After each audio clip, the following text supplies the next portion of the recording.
One of NASCAR's hottest drivers just stood in front of cameras and said something no championship contender ever wants to say. He didn't know his own car anymore. Tyler Reddick, the man who opened 2026 like an absolute wrecking ball, just admitted he felt like a stranger at a track he's dominated before. And with the playoffs bearing down, that confession should be terrifying every single person inside the 23XI racing shop right now. Here's what happened. Cup Series practice at Indianapolis Motor Speedway wrapped up, and on paper, Reddick looked fine 8th fastest on the speed chart in the number 45 Toyota.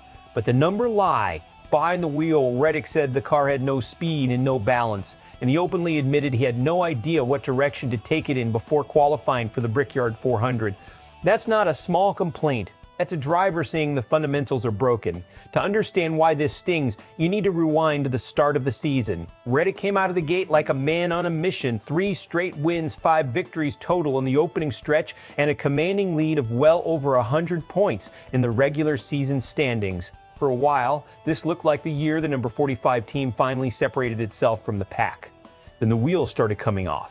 Not literally, but close. Last weekend at North Wilkesboro, Reddick got tangled up in an on-track situation involving Alex Bowman as Bowman was heading toward pit road. Add in mechanical gremlins and a string of bad luck incidents, and suddenly a dominant points cushion has turned into a team searching for identity right when it matters most. Momentum in NASCAR is everything. Teams don't just flip a switch heading into the playoffs. They carry whatever rhythm, good or bad, straight into the chase, and right now the rhythm is off. Let's break down why this moment is bigger than one bad practice session. First, the psychological piece. When a veteran driver says a track feels unfamiliar, that's not really about the racetrack. It's about trust. Trust between driver and crew chief. Trust in the setup sheet. Trust in the direction the engineers are pulling the car. Right now, Reddick and crew chief Billy Scott are essentially starting from a blank page with the clock running. Second, the timing couldn't be worse. Indianapolis sits right before the postseason cutoff.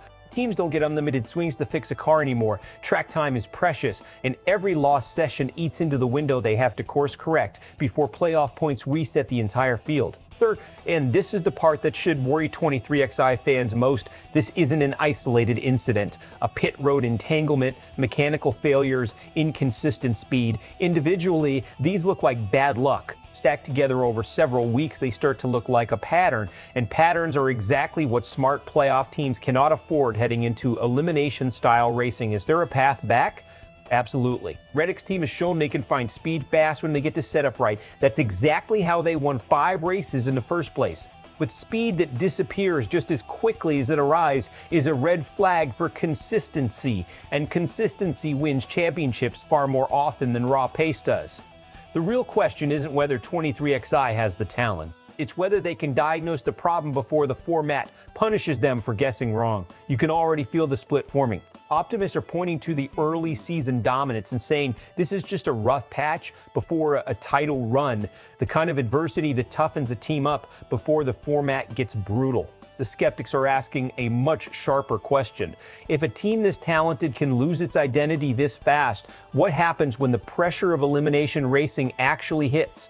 Expect timelines and comment sections to light up with both takes over the next 48 hours, especially once qualifying results come in. Best case, Billy Scott and the number 45 crew pull off a rapid diagnosis, unlock the balance they were missing in practice, and Reddick rides the Brickyard 400 into the playoffs with renewed confidence, proving the early season version of this team never actually left. Worst case, the struggles carry into qualifying, and race day 23XI heads into the postseason searching for answers under a countdown clock. And a team that once looked like the class of the field enters the chase as a question mark instead of a favorite. So here's the question worth debating. Was this one bad practice session, or is Tyler Reddick's championship window quietly closing before the playoffs even begin? Drop your prediction in the comments. Are 23X Racing going to turn this around at Indy, or is this the start of something bigger unraveling? If you want the sharpest NASCAR breakdowns before anyone else covers them, make sure you're subscribed, because this Brickyard 400 story is far from over.